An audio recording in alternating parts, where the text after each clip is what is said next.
Perdana Menteri Qatar Sheikh Mohammed bin Abdul Rahman Al Thani yang bertindak sebagai mediator dalam negosiasi konflik Gaza mengumumkan bahwa kesepakatan gencatan senjata telah dicapai dan akan mulai berlaku pada 19 Januari.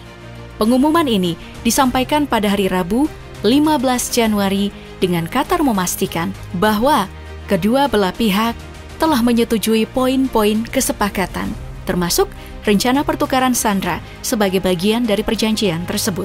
Sami Abu Zuhri, pejabat senior Hamas, menyebut kesepakatan ini sebagai pencapaian besar bagi rakyat Palestina.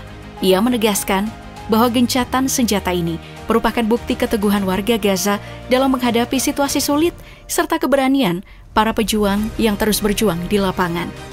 Namun di tengah optimisme yang menyelimuti Gaza dan sambutan positif dari berbagai pihak internasional, Israel tampaknya memiliki agenda berbeda. Hingga kini, indikasi yang muncul menunjukkan bahwa Israel terus berupaya mencari celah untuk menggagalkan kesepakatan ini. Bahkan dalam beberapa hari terakhir, serangan di wilayah Gaza pun semakin meningkat. Hanya dalam waktu 24 jam setelah pengumuman gencatan senjata, Israel dilaporkan telah melancarkan serangan udara ke lebih dari 50 target di berbagai wilayah Gaza. Menurut laporan dari tim medis setempat, serangan hebat di kota Gaza pada hari Rabu malam telah merenggut nyawa sedikitnya 32 orang. Serangan terus berlanjut hingga hari Kamis pagi, menghancurkan rumah-rumah di Rafah di Gaza Selatan, Nusairat di Gaza Tengah, serta beberapa pemukiman di bagian utara Gaza. Salah satu serangan yang terjadi di dekat Gedung Serikat Insinyur di kota Gaza Utara pada hari Rabu malam, mengakibatkan tewasnya 18 orang. Kabar tragis lainnya datang dari pertahanan sipil Palestina yang melaporkan telah menemukan 12 jenazah di lingkungan Zaih Radwan, kota Gaza. Sementara itu di Gaza Tengah, serangan pesawat nirawak Israel menargetkan sekelompok orang di daerah Karaj, Camp Bureij, dan menewaskan 5 warga Palestina.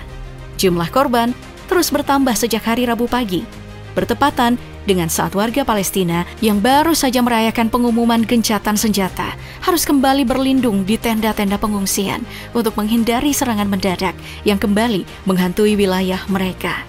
Serangkaian serangan terbaru yang dilancarkan Israel setelah pengumuman resmi gencatan senjata telah menyebabkan korban jiwa yang semakin bertambah.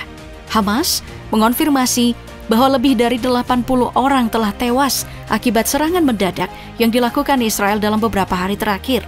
Tindakan Israel ini dianggap sebagai pengkhianatan atas kesepakatan yang telah disepakati sebelumnya.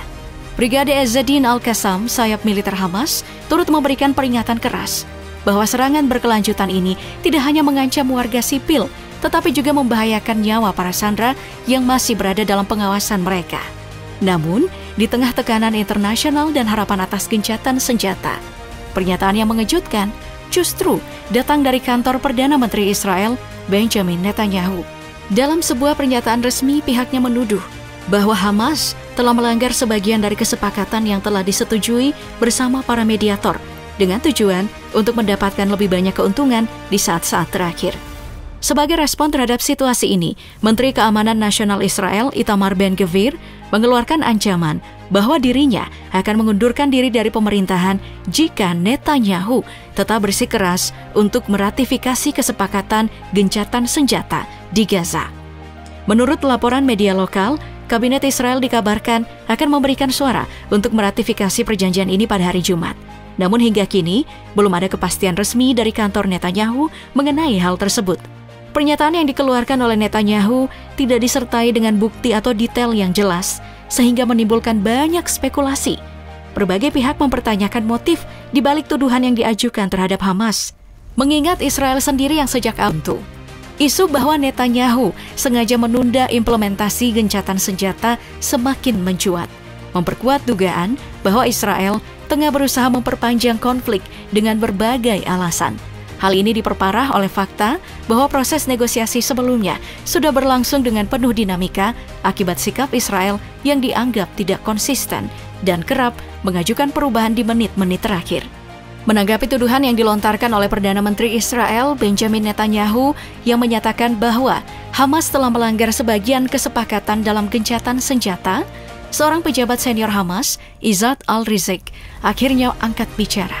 Ia dengan tegas menyatakan bahwa Hamas telah dan akan tetap berkomitmen penuh pada semua poin kesepakatan yang telah disepakati melalui para mediator internasional. Kekacauan yang terjadi menjelang implementasi gencatan senjata ini mengingatkan kembali pada pola yang telah terjadi di masa lalu. Setiap kali Amerika Serikat mendekati momen pergantian kepemimpinan, isu gencatan senjata di Gaza selalu mencuat. Namun, dalam setiap kesempatan itu, Palestina kerap menjadi pihak yang paling dirugikan, sementara Israel terus melanggar perjanjian yang telah dibuat. Dengan pengalaman buruk di masa lalu, Hamas kini bersikap lebih waspada. Serangan intensif yang dilakukan Israel baru-baru ini ditambah dengan upaya Netanyahu dan kabinetnya yang terkesan terus menunda-nunda pelaksanaan kesepakatan menjadi alasan kuat bagi para pejuang Hamas untuk tetap bersiap menghadapi kemungkinan serangan yang lebih besar di masa mendatang. Tidak bisa dipungkiri, dukungan penuh dari Amerika Serikat terhadap Israel memperkuat kekhawatiran ini. Situasi saat ini pun mengingatkan pada kejadian di tahun 2009 ketika Israel sempat berjanji untuk menarik pasukannya dari jalur Gaza menjelang pelantikan Presiden terpilih Amerika Serikat, Barack Obama. Namun janji tersebut bersyarat, Hamas diminta untuk menghentikan perlawanan terlebih dahulu. Israel mengklaim telah menarik pasukannya, tetapi pada kenyataannya, dalam 3 pekan sebelum itu, mereka telah melancarkan serangan hebat ke Gaza yang menyebabkan kehancuran besar. Sejarah menunjukkan bahwa meskipun Hamas selalu merespon positif setiap upaya gencatan senjata, Israel kerap mengingkari kesepakatan tersebut, seolah-olah bagi Israel, gencatan senjata hanyalah sekadar strategi politik sementara, bukan sebuah komitmen nyata untuk menghentikan konflik. Di sisi lain, spekulasi baru pun mulai berkembang. Dengan Amerika Serikat yang tengah menghadapi krisis internal akibat kebakaran besar yang melanda beberapa wilayahnya, banyak pihak menduga bahwa upaya mendorong gencatan senjata ini bisa saja merupakan strategi Washington untuk menunda atau mengurangi pasokan senjata ke Israel. Kondisi ekonomi dan tekanan domestik yang semakin meningkat di Amerika Serikat diyakini menjadi salah satu faktor yang mempengaruhi pendekatan mereka terhadap konflik di Gaza saat ini. Biaya yang dikeluarkan Amerika Serikat untuk mendukung operasi militer Israel selama ini bukanlah angka kecil. Berdasarkan laporan dari Stockholm International Peace Research Institute atau SIPRI, sejak 7 Oktober 2023, Amerika Serikat telah mengalokasikan lebih dari 22 miliar US dollar untuk mendukung operasi militer Israel di berbagai wilayah, termasuk Gaza, Lebanon, dan Suriah. Dari tahun 2019 hingga 2023, sekitar 69% dari total kebutuhan persenjataan Israel dipasok langsung oleh Amerika Serikat. Angka tersebut bahkan meningkat tajam menjadi 78% pada akhir tahun 2023, mencerminkan ketergantungan yang semakin besar terhadap bantuan militer Amerika Serikat. Pada tahun 2024, dukungan Amerika Serikat terhadap Israel terus berlanjut dengan pengiriman persenjataan canggih. Salah satunya terjadi pada bulan Oktober, di mana Amerika Serikat mengirimkan sistem Terminal High Altitude Area Defense atau THAAD, serta menempatkan 100 personil militer untuk membantu Israel menghadapi potensi serangan rudal balistik dari Iran dan sekutunya. Sebelumnya, pada September 2024, pemerintah Amerika Serikat telah menyetujui paket bantuan baru untuk Israel dengan total dana mencapai 8,7 miliar US dollar. Dana ini mencakup 3,5 miliar US dollar untuk pengadaan alutsista dalam masa perang, serta 5,2 miliar US dollar untuk memperkuat sistem pertahanan udara, termasuk Iron Dome dan David Sling, yang menjadi komponen utama pertahanan Israel dari serangan udara. Di tengah proses gencatan senjata yang mulai diwujudkan, tanggapan dari masyarakat Israel menunjukkan ketidakpuasan yang besar.